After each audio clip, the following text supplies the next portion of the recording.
Today we're talking with Kenpo Grandmaster David German. He will give us great insight into the Kenpo system, plus many important aspects of other martial arts. He has over 35 years in Kenpo, so stay tuned. Welcome, Master. My pleasure. How you doing? Please give us your background in the martial arts. When did you get started, and what art was it? Well, I started in West Covina. I started in the Japanese Youth Center probably, I think, the summer vacation before high school. I made my first black belt in an art called Jiu Jitsu. It was a children's art of Jiu Jitsu, and mainly that art was basically escaping from holds. There was no escaping from the holds and bending people down like the modern Jiu Jitsu have now. It was the art of self-defense, defending yourself. From there, I got a business card from one of the neighbors about Ed Parker, and I went to his studio as a black belt. Of course, when you go to another studio, you're not allowed to wear your black belt, which I didn't anyway. From that particular style, I think I ended up at the Budokan in El Monte, California. The Budokan was a very, very unique school. It would bring over individual grand and martial art masters from the colleges from Japan and various other countries, and they actually lived there, and they would travel around the countryside demonstrating. I was the youngest one in there, and I was sort of the one that got to clean up the studios and things like that. Yeah. So sometimes when they would want to rehearse and their rehearsing partner wasn't around, I would be the one that got beat on. So as I was growing up at the Budokan studio under Al Thomas, and Gene LaBelle was there, and Dave Paganoff, and just a whole variety of fantastic martial art master, each individual instructor would say that their art was the best. Judo is better than karate, karate is better than jiu-jitsu, and just on and on and on. I got exposed to different styles of Chinese Kung Fu. I got exposed to different methods of Jiu-Jitsu, and at the same time I was studying with Ed Parker and passing and exchanging ideas. From there, I decided there has to be a way to memorize the martial arts. I was sort of discriminated against when I finally moved up to Las Vegas. You're talking about a long time ago. I've been in this. April will be 40-some years of doing this thing. Wow. So I opened up in Las Vegas, I don't know, really in the early 60s at the Charleston Plaza Mall. From there, I would demonstrate constantly, and I used to see people saying, well, he's a white guy, he's doing pretty good. Imagine if he was an Oriental. They didn't say Oriental at the time. Imagine if he was a Japanese. They didn't even count Chinese at the time. They weren't even around. So that made me more aggressive in nature. So I demoed, and I demoed, and I demoed, and I had thousands of people because I was right next to the Fox Theater inside a mall. I would always have a tremendous amount of demonstrating going. Probably over there, maybe scared them away with too much violence or whatever. I wasn't too smart, but I was running the business the best I could. Then when Wayne Newton, I believe Mr. Williams, his manager, approached us, and we did 7 years of television shows for Wayne Newton up there. I was in Lido de Prix for 7 years with my shows. Martial arts demonstrations? Yeah, improv. What style were you demoing? I demonstrated whatever I made up at the time. There's no such thing as what style. I called it a transitional actions incorporated. It was called Thai karate. Nobody heard of Kung Fu. Nobody heard of whatever the Chinese martial arts. I studied them all. I was into them. But I needed a method to learn how to get the point across. I needed a method to learn how to memorize the set patterns of Kenpo, of the Al Thomas system of Jiu Jitsu, of Budo Jiu Jitsu, of Thai Jitsu, how to choreograph and put the judo techniques together, how to memorize and keep in my mind all 72 of the title, the strangulation arts. And then one day, this was before I went to Vegas, I discovered the art of Chin-Na. It was a fantastic art. It had it all in it. It looked like it was all done. All it was up to me was to choreograph it and put it together in sequential movements so they would harmonize with the folklore that I've always heard about it. And I studied it, and I studied it, and I studied it, and I put it together. What is Chin-Na? Chin-Na is an art of twisting and maneuvering a person around. That's the physical portion. But as far as it goes into metaphysical portion too. It's, oh my gosh, you can go from spiritual astral projection travel to controlling your heartbeat to controlling the air. It's, it's Chinese folklore. It's Chinese folklore that if you want to believe it, it's fun, and if you don't want to believe it, it's still fun to learn. Qinghua has 365 techniques. They all have long, beautiful names, something like the Tai Chi arts have. They have speed techniques that will allow you to move only as fast as the body will allow you to bend it. They have judo throws in it, they have Jiu Jitsu throws in it, they have Aikido throws in it. Qinghua is like a big pie. Listen to this, it's just like a big pie. If you take out everything in Qinghua that says, okay, everything that twists a certain direction, we'll call it Aikido. Or everything that has the gentle way of throwing, we'll call it Judo. Or everything that has a block and a focus punch is a Karate. And everything that's round and linear is a Kung Fu. Basically, you can find almost every martial arts in Qinghua, at least traces of it. It is the theology, I believe, in my opinion, of martial arts. In the history books, they try to talk about the Chinese martial arts coming from India to China. Well, in our research, we believe that the Chinese went to India as recruits and then brought it back with their ideas and their influence and their method of doing things. Anyway, getting back into what we call Thai karate, I'm going to use just the word karate instead of Kung Fu because everybody knows what karate is. It's kicking and punching. Thai is spelled T-A-I. Transition Actions Incorporated. Which is your own system. That is my own creation. I'm the sole founder, the inventor of it. It's not a true art, it's not a phony art. It is a method of memorizing many martial arts and putting them together into one sequential set of patterns for memorizing. Now, you can be a Thai master, the cameraman can be a Thai master, everybody that's in a certain field can be a master. All they have to do is they have to have one set of beliefs. They have to have their majors. Like you're going to college, you can major in mathematics and minor in Spanish and other languages.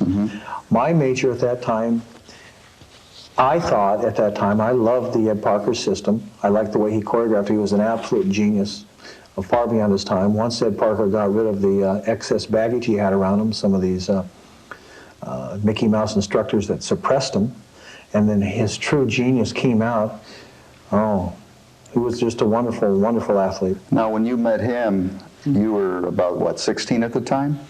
Actually, my mom had to drive me back and forth, so I was under 16. And where was he at in his art of Kenpo at that time? In the development of it? Okay. As far as location, he was in Pasadena. It was in a real small school. The studio, I think, was about 15 feet wide. We actually built the one next door. And his first studio was in what city? Pasadena. Pasadena. Yeah. Before that, he taught in Brigham Young, of course, and things like that. But where was he at in Kenpo? That's a hard thing to answer for the simple reason that I don't think he knew where he was at. I think he was in a development stage of choreographing what he thought would be Kenpo karate, the EPS system, the Ed Parker system of Kenpo karate, not the Professor William K.S. Chow system, not the Matosi system, but the Ed Parker system. He brought in the almighty check. He brought in the leg checks. He brought in what we call the alphabet of motion, the economy of motion. Ed Parker, when he was about 30, was just a phenomenal athlete. He could key in. He could express his ki. He could show it. You can see it. I know that you don't believe, some people don't believe in ki, but you can see it. It exists. It is there. I've seen it, and I have used it a few times myself. It does take a lot of energy out of you. Ed Parker would develop a technique. He would orchestrate that to his students through a technique line. They would line up one after another. One person would throw a punch, another person would block, maybe chop, maybe thrust, and then add to it. When the technique was done right, it usually at that time had 5 movements or more. Then as the technique built on and became, wow, that's a nice technique, they would say, okay, do this technique number 1 that has this, this, and this. No. Do you want this one, this one, this one? He said, no, let's name it. 5 swords, dance of death, leap of death, backbreaker, on and on and on and on. And then the techniques got named and they got canonized. And once they got named and got canonized, they started becoming the EPS system, the Ed Parker system. There is a second history in Kenpo, which someday probably should be told, and that is the Ed Parker Kenpo karate system. There is only one Ed Parker. Well, tell us about that history now. We'd love to hear it. I don't really know how to talk about it. I sort of know how to show it more than talk about it. The Ed Parker system of Kenpo was developed in Pasadena, California. It was developed through trial and through error. As he gotten rid of some of the other instructors there, what in us old-timers would call the ugly seven, I guess, they were suppressing. We could feel it. You could see it. He wanted to do something. He wanted to add a movement. He wanted to do this, but he was being held back. By his own students, his own instructors? No, there are other black belts in there that were in other martial arts that everybody sort of united at that time because it was just a close net, and they all went off into their own direction and tried to start their own association. He would not be allowed, maybe through intimidation, maybe because he was shy, maybe personality, it doesn't make any difference, but once they were gone, the genius of Ed Parker came out. The genius that he left into him and was in him a long time, and it allowed him to push his knowledge forward. He could mold his group of young athletes around. They would learn blocks, they would learn checks, they would learn the reason why. And as he got better at it, he would have A as A, and then B, and then C, and then D, and then he would choreograph and make each thing a little bit more precise and a little bit more precise until you see it out today into book forms and what other forms it's out in today. I looked at a lot of the Kenpo people today. It looks to me like all they're doing is, and I love Kenpo, and I don't mean to belittle, but it got so big and it got so powerful that what it lost is the power that does exist in Kenpo. Kenpo is supposed to have a clock idea overlaid over a triangle. An example would be, there's a thing in the martial arts called the hard style and the soft style of martial arts. You can call it internal, you can call it external, yin and yang, whatever you want to call it. It's easy to see, it's easy to do. If you can see a clock and you can see a diamond or two triangles, you can look at it. If you put your clock on the ground and 12 o'clock is here and 6 o'clock is behind you and your right foot's on 3 o'clock and your left foot's on 9 o'clock, your weak points are going to be forward and back. So in a Kenpo technique, when a person would punch, you have to find out where they're standing. Depending on your weight versus his weight, the technique's got to shift around and charge that triangle. Same with Aikido. If you take an Aikido throw and say his foot's on 3 o'clock and one's on 9 o'clock, or wherever that point is, you're doing Aikido. If you're off that, you're doing Jiu Jitsu. It's that simple. Same with Judo. Throw it to an angle. It's not Judo anymore. It's no longer the gentle way. Same with the, we'll call it Shotokan. They basically say this is a hard style, and they say, oh, this is a soft style. This is nonsense. In reality, the hard style is against the triangle. The soft style is to flow with the points of the triangle. That's really all it amounts to. Kenpo is supposed to be done that way. That's what I think Ed Parker was going to get around to, and then, of course, he died. How many years did you study with him? Oh, I've been with him forever and ever. I can't remember not studying with him. I've studied with him. I went up to Las Vegas and I opened up a Kenpo karate school, and I opened up a Thai karate school, and then we had a falling out. I think maybe I wanted to be my own because I'm a creative person in the martial arts myself. And when you go into another studio at a young age like I was, and you take your Jiu Jitsu and your Aikido and your Chinese martial arts and your weaponry and all this other thing, there was a certain amount of animosity on the instructor's part. Ed Parker never belittled me. He was always encouraged me. Very good. That's good that your creative mind and things like that. Al Thomas, from the Budokan, I could go in and I could make his jiu-jitsu, which was a little bit square looking.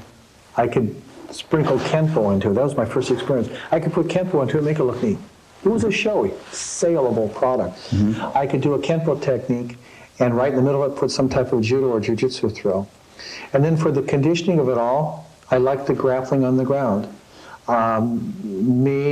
Myself, and quite a few other Kenpo students, to this day, we still do grappling arts. Matter of fact, in Hollywood, California, we have a club called Cauliflower Alley, which we have the greatest wrestlers in the history of the world in it today. From the great Luthez all the way on up into the modern day wrestlers.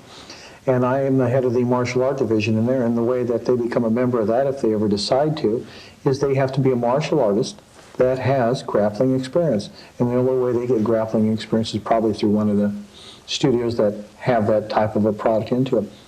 What we've taken in Kenpo and put the Newaza in Kenpo was we choreographed the grappling arts.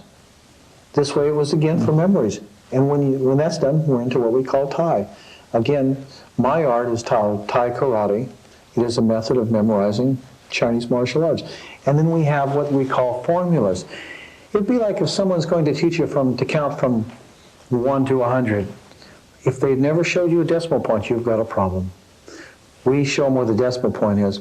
We can make that technique look so good and so fluid that it looks like it was one art. Our art has a history. Our history is a method of memorizing. And our theology of Chinese martial arts comes from Qinghua. And Qinghua is where we get all of our basic ideas from and our fluency. We learn how to blend from one technique to another. It's really basically that simple. It's something that anybody can do. If there's anybody out there that's studying other martial arts and they have a hesitancy to sprinkle other martial arts into it, they can do it on their own. Their instructor doesn't even have to know about it, truthfully, which they're probably going to do anyway. And if they happen to hit onto the right element and the right checks, the right combination, they're going to be into what we call Thai. And if they happen to be lucky enough, like I was, and create a system of belief on a memorization, a set of patterns, they're going to come out and they're going to have techniques that have punches, and it has kicks, it has takedowns in it. You can strangle them, you're on the ground turning them over, you're beating the guy half this, and you're lifting up doing another technique. Overkill. We all know that overkill is overkill. You can block and you hit somebody, that's the end of the fight. But it's a way to enjoy the martial arts, participation with someone you trust in the martial arts. You can teach it, you can talk it, you can literally breathe it and eat it. Now, Thai, does it have katas or forms? Oh, yeah, sure.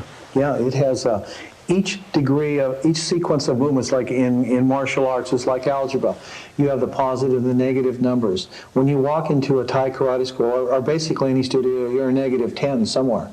10, 9, 8, 7, 6, 5, 4, 3, 2, 1 degree black belt, 2 degree black belt, 3 degree black.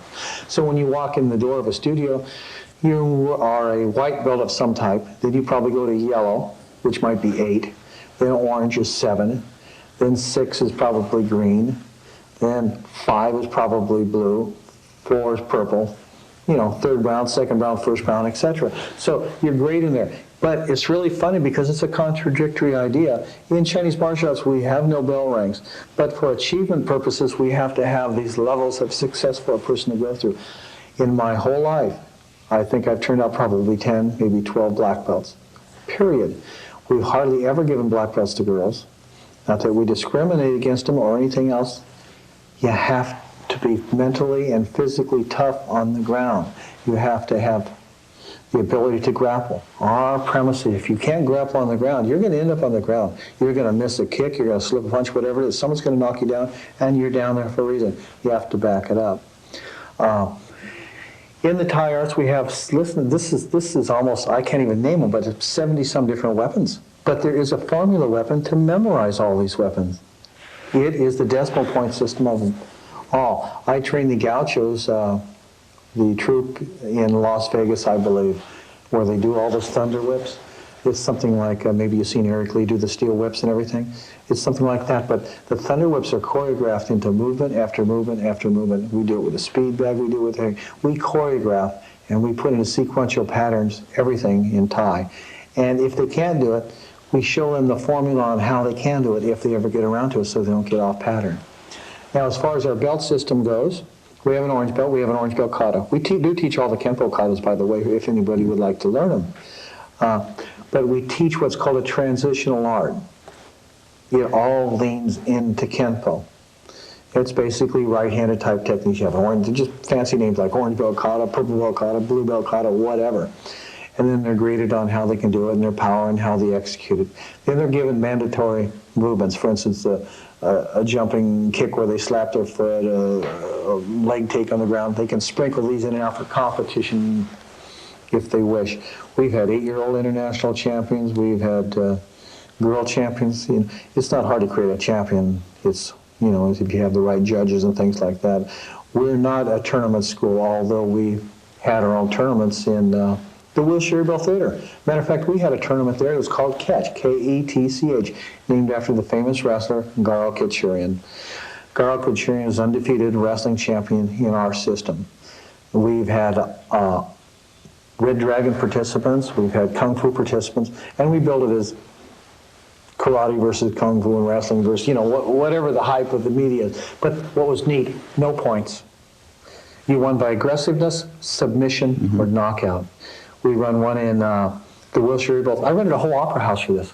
Can you imagine all of us guys sitting in an opera house and everybody beating each other up on the stage? It was the most fun I ever had. We had Curtis Wong there from, when he had his Inside Kung Fu. We had Park. We had them all. It was a lot of fun. But what we did in Ketch, and we still run our own tournaments, you kneel back to back, you choose one boxing glove and you put it on, and you just try to beat each other and grapple each other to death for that one round. Then that round's over, you get a whole minute rest, right?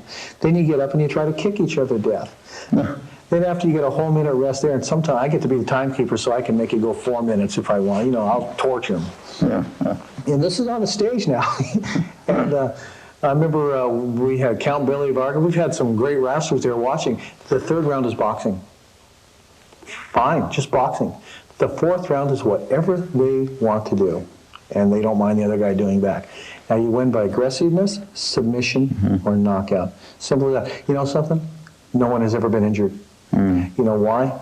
Because I'm the timekeeper, and I'll burn them out in that first round. It takes all the energy. Because it's not fair if you take a good kicker out there, or a good boxer or a good wrestler, but you put a boxing glove on someone and they start grabbing each other and beating the rat out of each other, it's funny. And it takes a lot of, it's called the art of courage. We had a boy from Red Dragon, Mike Jablonski, one, very, very good. It took me a long time to talk him into it, and Louis Cosamos is his students to enter into it. He did one. As a matter of fact, he won very good. And of course, our students won too. It's our tournament, of course. But we had Dynamite Mac Foster. The only one beat him was Muhammad Ali. Muhammad Ali. I trained Mac Foster in my karate school, lived there, and God, he's number 2 or 3 in the world at the time. And of course, Garo Kachurian, European heavyweight wrestling champion, who went into Cauliflower Alley and challenged everybody. But we thought it would be good. Of course, you know what happened. Good old liability come along and said, oh my gosh, it is over. And I said, fine. So now we sort of run them, periodically when no one's looking. Those were the old days, the battle days. You can still do it. My instructors that we have a rapport, they have to go through this. This is part of their training. It's not important, Joe, if they win or if they lose. It's only important if they can muster that courage to enter in. Yeah. And it's hard. It's hard because they're doing it for themselves. It builds their self-integrity. And I realize they have to run a studio and they have to not run around with a shine air. But they are, all of our instructors are pretty good grapplers. They're probably not in the league of a professional wrestler, but they're going to have their hands full when they do it. Now, since it's your system, there aren't a whole lot of Thai schools where people can go and study. So what are they learning from the Panther videos on Thai? What are the most important aspects they're teaching? Besides, if they can even pick up any of the movements at all, just keep an open mind. Keep an open mind that there are schools out there exist, and there's as many good backyard studios as there are professional karate schools. Matter of fact, Chuck Norris had a backyard studio. Bruce Lee had a backyard studio. Danny Asano. I did. I own the Main Street, the Francis Street Gym. Women's Boxing Association backyard school. There's a lot of schools. Sometimes little clubs are better than big schools, Also, there are instructors that do search me out, that do want training. An example, an Eagle plays an important role in martial arts. Ray Snyder in Los Cerritos. He's been in it about 40 years. A great Kenpo martial artist under Jim Grunwald. He wanted to learn grappling, but he can't learn it from a student because he's an almighty black belt. Ray doesn't mind me talking because me and him are like that. That's me. And so I can teach him, and he's very good. Matter of fact, he screwed up my left arm. Now, Virgil Kimmy, who I would love to have dedicated this tape to, I should have in the beginning. If he's listening, I would like to dedicate it to him now, is 72 or 73 years old, I believe. And at this moment, he's not too sick, but he has many, many champions in Carolina. Just tremendous amount. He's been there a long time. Now, he's into the grappling arts. One of the presidents of our association, General Jack Kemper, for gosh sake, the Special Force Master. underverge Kimmy back there. Matter of fact, how I met Jack was I got to bend him around in a thing. I didn't know he was a general. I wouldn't have done it. Now, how does Kenpo work into your art? You start with the Kenpo technique and then you continue that into an advanced stage? First of all, I would like to say martial arts is the ultimate in self-defense for time spent. That's the key word for time spent. Kenpo is going to teach them a combination of movement, but it's going to hold their interest while they're in it. Doesn't mean it's the best art, but it will hold their interest unless they just come in dedicated, like in an art that you're in, you're dedicated to it, and you're successful. But a lot of people come in and they need the salesmanship of it. Kenpo offers the flash, the pizzazz, the speed of it. It's a beautiful, good, fluid art. They will recognize where the weaknesses are and where the strong points are. And if they're really dedicated to it, they will search it out themselves. There are a lot of great, good Kenpo masters out there that are looking for someone to teach them on how to make it work for them. But they got so high in the roster that they can't take from anybody else. So that's what a person like I do. I try to make them aware of it, make myself available. I have many, many private students that have been in the martial arts a long time that own large associations, and that my job is to make them mentally and physically tough and still let them think that they're the black belt that they are. And they are good. They are good. There's a lot of psychology involved in teaching. We all have weaknesses and we all have strong points. When you find your kung fu, your specialty, that becomes your predictable martial arts. It's going to make you very strong in your field of event. It's like a track. How does your art strengthen the weak points of Kenpo? Well, Kenpo is full of weak points. Number one, if I just took any Kenpo instructor and I started grappling, he's going to get stronger. He's going to get mentally and physically tougher. Number two, I'm going to show him where he should torque in on his movements. Number three, I'm going to say, look, for reality, you better simplify some of your motions. Number four, they have to learn how to stop slapping people and start putting some pizzazz and some energy and some flow into it. Sprinting, running, conditioning. My gosh, it's a fighting art. But it got too much the showmanship. I probably sound, maybe I'm downgrading. I love Kenpo. I have seen some great Kenpo guys, and I've seen some guys that are great, that are supposed to be great, that are absolutely terrible. They have to have the catalyst of the grappling arts to pull them together. They have to know that there's twists, that there's locks, there's chokes, there's come-alongs, and they have to have it felt on them. They're too busy trying to figure out how to count them. You can't count them until you know what they are. And you can't know what they are until you felt them from someone that's proficient in it, like myself, or Gene LaBelle, or someone like that. They're going to take you and probably tie you in a knot in it. And once you're aware of how it works, you're going to become very, very strong, very, very fast, because you're going to realize, hey, I have weaknesses in the martial arts. This is what it is. Because I can win a tournament doesn't mean nothing.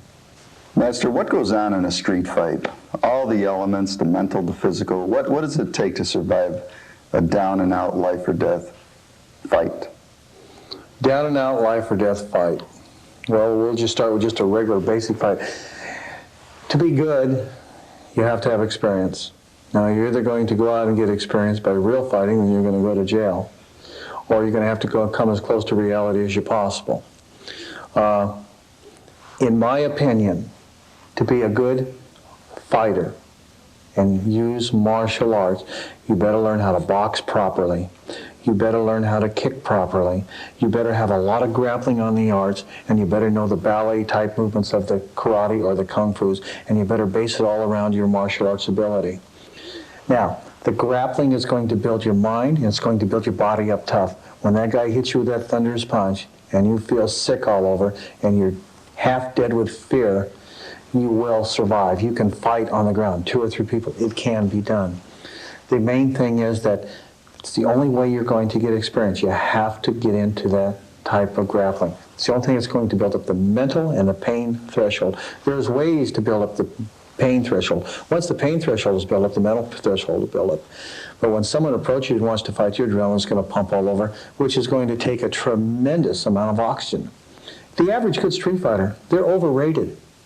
They're tough, They're tough because they're tough, but they're overrated. They will run out of gas unless they fight literally every day, and they don't. They're good for about 30 seconds.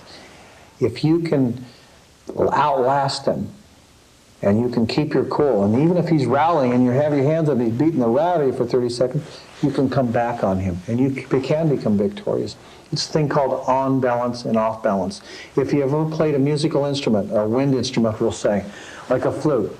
I had a world champion flute player that was one of my students in Carolina, and her brother wrote her a song, and I still remember this because I interjected it into my whole martial arts system. She says, I can't play that. There's too many notes for the breath I have to take. When I trained boxers in our studio, I would find out where they're on balance. Here's a big heavy bag. They'll bang, bang, bang, bang, bang. Bang, bang, bang, bang, bang. Okay, he's a 5-puncher. He's going to fight John Dover here, who's maybe a 3-puncher or a 2-puncher. So by watching that person, you'll find out how many blows he can throw before he has to breathe. When that other person has to fight him, I'm going to make him throw the other 2. He will go off balance. Muhammad Ali fought George Foreman in rope-a-dope. If you understand about balance, you'll understand why there's a thing called rope-a-dope and how it works. The fear can only be overcome by one way. That's either fighting or pretend fighting with aggressiveness in a studio. One of the instructors from Las Vegas says, how do I become a good grappler? Well, you might hurt your students, but what you can do is you get in the center of the ring and they all take turns attacking you, and they all try to put one hold on you. What they're doing is they're getting aggressive by coming in and out. They're not going to get hurt. They're not fighting each other, so no one wins or no one loses, and the instructor can get tougher and tougher, and he can build his conditioning up. This was taught to me by the Budokan in Omani. I watched some of the greatest grapplers in the world there. We have a martial art master in our system that has probably never been beat that I know of, Anton Giesink. He's a black belt in Thai karate in Germany, one of the studios that we do have in Germany, under Virgil D. Kemme. He won by doing the very first hold that you've ever taught him in grappling, called Newaza. Well, he's about 19 foot tall, really. Anton Giesink's about 6'4", 280 pounds. So sure, he's going to hold you down and win. So he starts to get thrown. He takes the person down, holds him down, and he wins the Olympic. And Ino Kumi, the bear, I remember when he was at the Budokan, I seen him go through 42 people that day. Tough guy. Well, it is tough. Gina Bell. They are mentally and physically tough. It's like a full contact football player. Take him out of full contact, then he gets hit again, it hurts. You've got to keep the grappling up. You've got to keep your body tough. That's all it amounts to. Because a guy can pin you and hold you down doesn't mean nothing. You're on top of me pinning me, you're winning, and Ralph comes over and kicks you in the head. Newaza has the third person element in it. If I'm going to grapple somebody, and his buddy's going to come and kick me, I don't want to be in some great big pin holding his arms out. I want to be in a position to be able to use him as a shield, or get out of there, or whatever. So Newaza, to me, I think is the ultimate as far as building up the mental and the physical pain threshold and overcoming it. Other than that, I really don't know any other way. Now, you and some of your students do bodyguard work. Oh, yeah. What are some of the celebrities that you've guarded? Well, today is March 3rd, isn't it? 1993, yeah. 1993. Yesterday, Sybil Brand. Bob Lemaire. Well, that was yesterday. That was a full day. Sybil Brand is probably one of the most famous women in the United States. As far as the main bodyguards, force, no, not really anybody that's known as far as celebrity status. We've taught a lot of celebrities. We've had Wayne Newton for 7 years. I remember at the Charleston Plaza Mall when we had Red Skelton come in. We've had from Glenn Campbell's kids coming, Las Vegas. Some of them will come in and they will take lessons so you can say, wow, I taught them. When I was in Lido de Peru, we had everybody. Nilani Kelly, Hawaiian Review, she married Shecky Grain. You can go on and on and on from there. Some come for one lesson, some stay a long time. I think we are in the process, and I believe we will probably have Dolly Parton before the year's over. That's nice. Now, what's involved when you bodyguard a person? What techniques, what strategy, how do you protect them? Let me state that by saying you're guarding their body against people claiming they did something to them, whether it be rape, whether it be like Mike Tyson bit that's happening on TV, no matter what it is. My job as a bodyguard is to make sure that nothing bad happens to them, including the lawsuit for me hitting somebody. That's very, very important. How do you avoid that? How do I avoid it?